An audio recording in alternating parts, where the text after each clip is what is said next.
Welcome back to AM Northwest. It's a ruthless new cooking competition and House of Knives. 6 chefs enter the arena for a game of culinary skills, strategy, and survival. Pressure is at an all-time high. Only the most talented, innovative, and ruthless chefs have been summoned to compete before the esteemed Culinary Council. Look at that thing. It's game time. The goal is simple. Get on the throne. You're only safe when you're on the throne. And try to stay there. I want that seat. But in this game, if you take a shot at the throne, will you challenge the ruler? You better not miss. I'm sorry, Chef, your house is falling. Oh my God! The last chef sitting on the throne will wear the culinary crown and claim $100,000. This is House of Knives. We welcome the host of House of Knives, Scott Conant, and Culinary Council member Marcus Samuelsson. Good morning, you two. Good morning. How's it going? Good. Marcus, weren't you just in Portland not that long ago at a big food event, like an ALNA casino?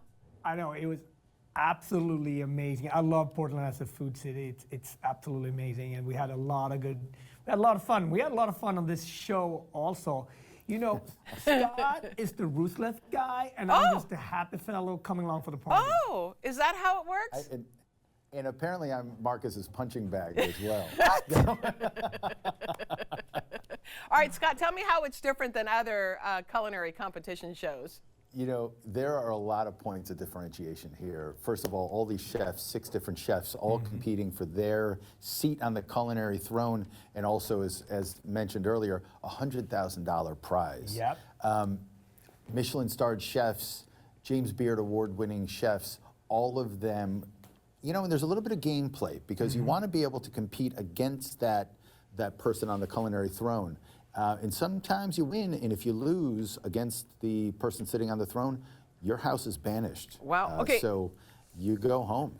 Scott, I just saw you talking to one of the contestants who's furiously trying to finish up their dish, and then you come along and kind of bother them. I'm wondering. Yes. Yeah. That's Welcome to that's my life. purposeful. Welcome to my life.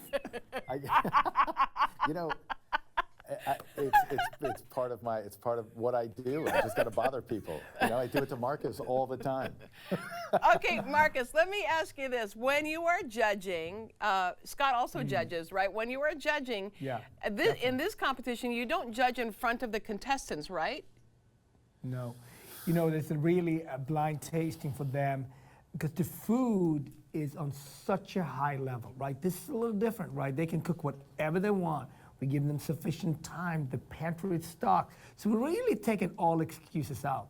So it's really mano a mano. Who's going to be the best chef here? So we want to kind of slow down the judging a little bit, look for those details, look for those nuances. And that's probably the only part of the show when it gets a little serious because it's a lot at stake here. Yeah. But the food was incredible. These chefs did a really good job. Yeah. Do you have any celebrity contestants coming on? The only celebrity on the show is Marcus Samuelsson.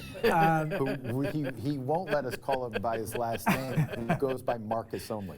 And that, you know, no, but we it's a challenge. We have some icons here, like Chef Anne Burrell, for example, that we've been watching and cooking with for years on Food Network, and she does an incredible job. And we have some chefs that people might not know that well, but are amazing. You know, someone like Chef Martel, for example, out of DC, he really came out and showed us what an amazing chef is. And there's a couple of surprises, but this back and forth between sort of the younger guard and more chefs that we've seen on the network before makes it really fun too. And tell me about the third judge, Judy. Judy is amazing. You know, one of the things that I loved as I was sitting there judging with both Marcus and Judy was their travels and their point of view of food from an international perspective. It's great to be able to kind of motivate these chefs and be a mentor to these chefs, but also learn from them as well as the judges at the same time. Really high-end cooking.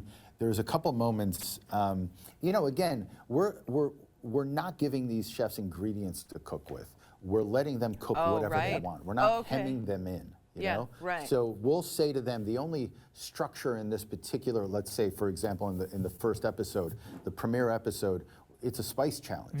So spice could be any number of things. It could be heat, it could be warm spices. Yeah. There's a lot of different directions these chefs can take. So it's great to be able to have them cook whatever they want. Right.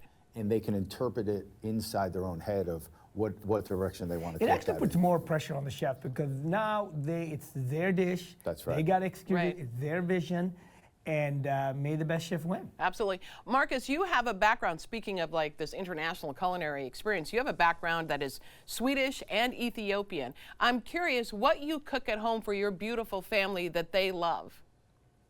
Oh, it's easy. Swediopian. Doesn't everyone just cook Swediopian food? And even like Chef Judy do, right? Like she is Korean descent, New Yorker via London, right? right.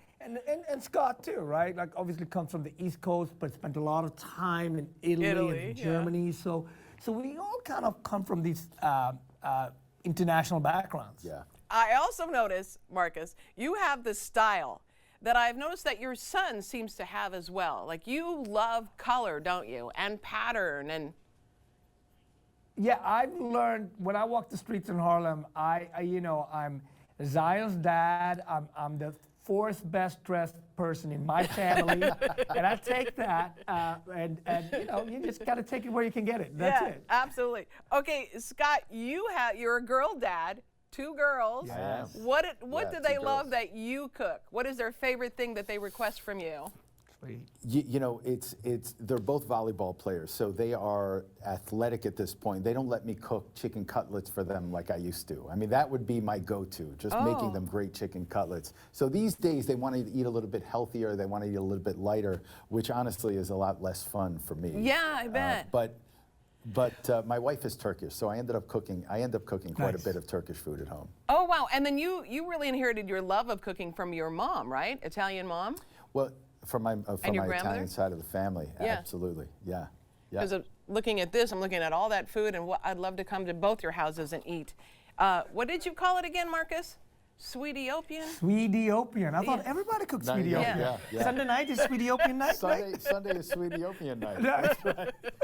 Okay, we want to tell our viewers House of Knives premieres Tuesday night at 9 o'clock on the Food Network. Thank you both so much. Great talking with you. Thank you. Thank you so much for having us. Great talking to you. Thank you. All right, we'll be right back with more AM Northwest. Don't go away.